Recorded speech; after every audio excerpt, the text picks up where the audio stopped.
This is our first year as a family knowing that we are all neurodivergent. And one of our big goals this year was specifically to try to protect the winter holidays. Trying something new, doing less, doing what we enjoy rather than what's expected of us, and discovering what we even do enjoy. Maybe you can relate to some of this.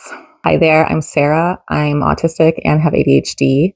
And I am a mom of 3 kids, from toddler to teenager. And I create content to help other neurodivergent moms and parents. Our goal this year has been to redesign our lives, to discover who we even are, to slow down, and to grow closer as a family. And today I want to go over a few tips and ideas to help you protect December for your family. First are going to be a few quick tips to bring joy back into the holidays. And second is a mini gift guide of things that you can DIY or unique gifts you can buy. There are 5 rapid fire tips, and these come from my Protect December guide on Etsy. It has gift guides for neurodivergent teens, friends, partner, strategies to protect December for your family, and a lot of low-key ideas that you can enjoy together as a family. You can find a link to that in the description.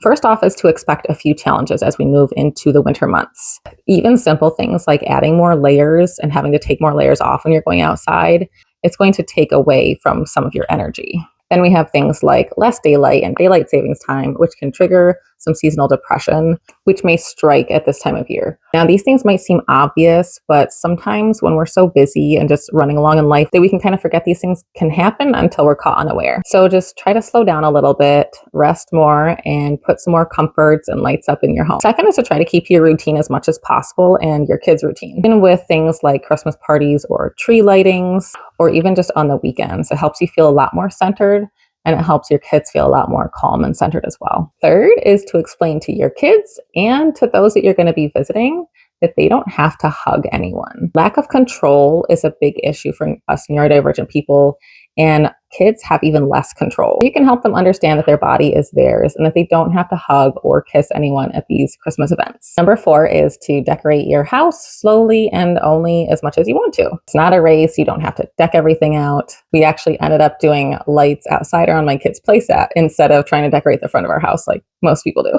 The final tip is to visit my Protect December playlist on my YouTube channel, which has a bunch more short and long form videos that goes over some other strategies and some gift guides and tips. If you like this video so far, please hit the like button and subscribe if you want more content geared toward neurodivergent parenting or just being a neurodivergent person in general. Okay, let's move on to my mini gift guide. These are a few things that you can do yourself or just unique purchases you can make. I just want to preface this that I am not sponsored by anybody, but the first gift was something that my friend found for me. They are these essential oil pens. So they draw in the color that they look like, but they also have different scents to them. And it looks like the brand is Lifelines. It's just kind of a fun, unique twist on an everyday gift. Another super fun and thoughtful DIY one is making your own Christmas cards. I've been learning how to paint watercolor, and these are some of the most simple watercolor things that you can paint. But if you're sending them to people, like your friends or family that are far away, it's super sweet to get, and they're going to treasure it so much more than just a regular card. If you have any friends that really like reading, you can get some macrame cord and make them a macrame bookmark.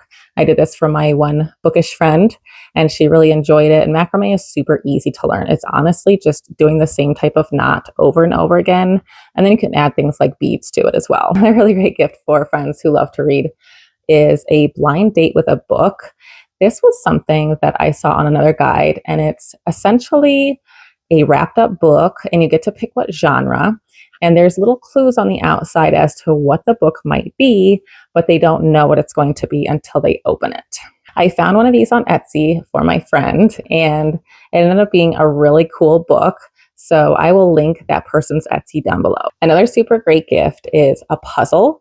And I would take it one step further and say a personal puzzle. You can go to puzzleu.com, and for about $40, you can take any photo that you have and turn it into a puzzle and send it to somebody.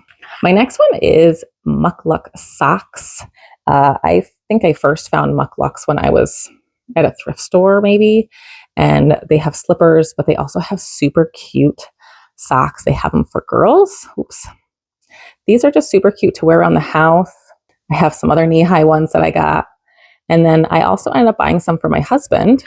And even though we live in Florida, he wears these like every single day because they're so soft, but they don't make your feet sweat and feel uncomfortable. And then ironically, I also found these super cute mucklucks at a thrift store recently. So I just wanted to show those off. My last idea are these acrylic. They're magnetic, but they also have attachments in the back. So you can stand them on anywhere. So basically, if you give this to somebody, they can put it anywhere they want to. And they're really heavy duty. They're nice and clear. And what I was going to do was use some of my watercolor painting that I've been learning and paint something different for each person. And it was just something that I could DIY that would be more, I guess, personalized. This deer will ultimately getting painted much smaller and put in here. Yeah. I found these on Amazon. I think they were like 6 for $25. So I'll put a link to that below as well. Are you making or buying any gifts for people on your list? I would love to hear what you have in the comments below.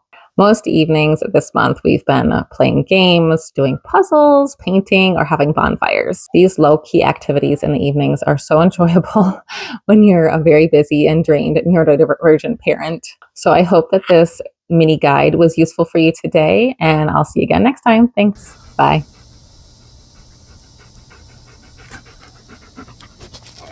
Polly. Neurodivergent. Neurodivergent. I'm just going to shorten it and say ND. Your ND kids. That's really pleasant sounding. Neurodivergent. Neurodivergent. Neurodivergent.